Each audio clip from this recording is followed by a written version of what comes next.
বেইজিংয়ে ক্যামেরার সামনে হাসি মুখে হাত মেলাচ্ছেন ডোনাল্ড ট্রাম্প ও শি জিনপিং। দুই পরাশক্তির নেতার কথায় সহযোগিতা, স্থিতিশীলতা আর পারস্পরিক সম্মান। কিন্তু এই কূটনৈতিক উষ্ণতার ঠিক আড়ালেই তাইওয়ানের জন্য $11.1 বিলিয়ন বিশাল অস্ত্র প্যাকেজ অনুমোদন দিয়েছে ওয়াশিংটন। ফলে প্রশ্ন উঠছে, বিশ্ব কি সত্যি স্থিতিশীলতার দিকে যাচ্ছে, নাকি ধীরে ধীরে আরও বিপজ্জনক সংঘর্ষের দিকে এগোচ্ছে? ট্রাম্পের চীন সফরকে অনেকে সম্পর্ক পুনর্গঠনের প্রচেষ্টা হিসেবে দেখলেও বাস্তবে ওয়াশিংটনের কৌশলগত অবস্থানে বড় কোনো পরিবর্তনের ইঙ্গিত মিলছে না। বিশ্লেষকরা বলছেন, যুক্তরাষ্ট্র এখন একই সঙ্গে দুই ধরনের বার্তা দিচ্ছে। একদিকে বাণিজ্য ও কূটনীতির দরজা খোলা রাখা, অন্যদিকে সামরিকভাবে চীনকে ঘিরে ফেলা, আর এই কৌশলের কেন্দ্রবিন্দুতেই রয়েছে তাইওয়ান। তাইওয়ান এখন বিশ্ব অর্থনীতি, প্রযুক্তি এবং সামরিক কৌশলের কেন্দ্র। বিশ্বের সবচেয়ে উন্নত সেমিকন্ডাক্টর উৎপাদনের বড় অংশ আসে তাইওয়ান থেকে।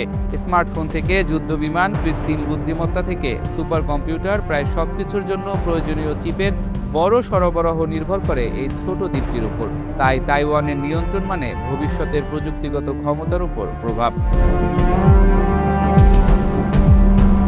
চীন তাইওয়ানকে নিজেদের বিচ্ছিন্ন প্রদেশ হিসেবে দেখে। শি জিনপিং বহুবার বলেছেন, পুনরেকত্রীকরণ একদিন না একদিন হবেই। কিন্তু ইউক্রেন যুদ্ধের পর বিশ্ব নতুন বাস্তবতা দেখেছে। রাশিয়া দ্রুত বিজয় চাইলেও যুদ্ধ দীর্ঘ হয়েছে, অর্থনীতি চাপে পড়েছে, আন্তর্জাতিক নিষেধাজ্ঞা এসেছে।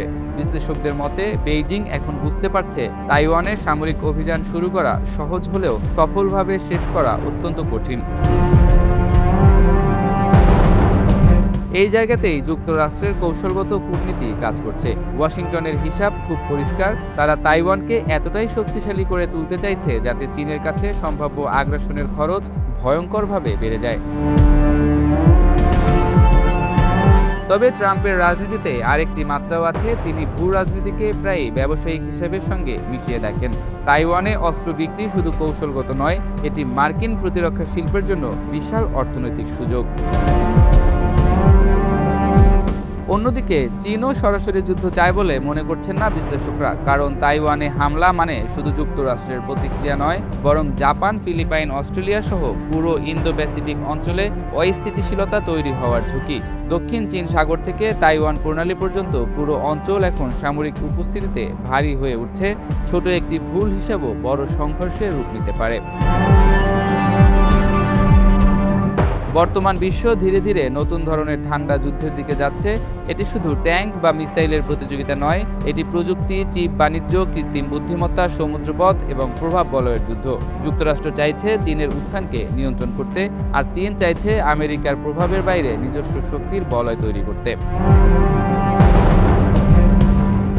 ট্রাম্পের এই সফরকে শুধু একটি কূটনৈতিক সফর হিসেবে দেখলে ভুল হবে। প্রকাশ্যে করমর্দন থাকলেও আড়ালে চলছে ক্ষমতার হিসেব। ওয়াশিংটন ও বেইজিং দুপক্ষই জানে সরাসরি যুদ্ধ ভয়াবহ হবে, কিন্তু একই সঙ্গে দুপক্ষই নিজেদের অবস্থান শক্ত করতে চাইছে। আর সেই লড়াইয়ের সবচেয়ে স্পর্শকাতর কেন্দ্র হয়ে উঠেছে তাইওয়ান।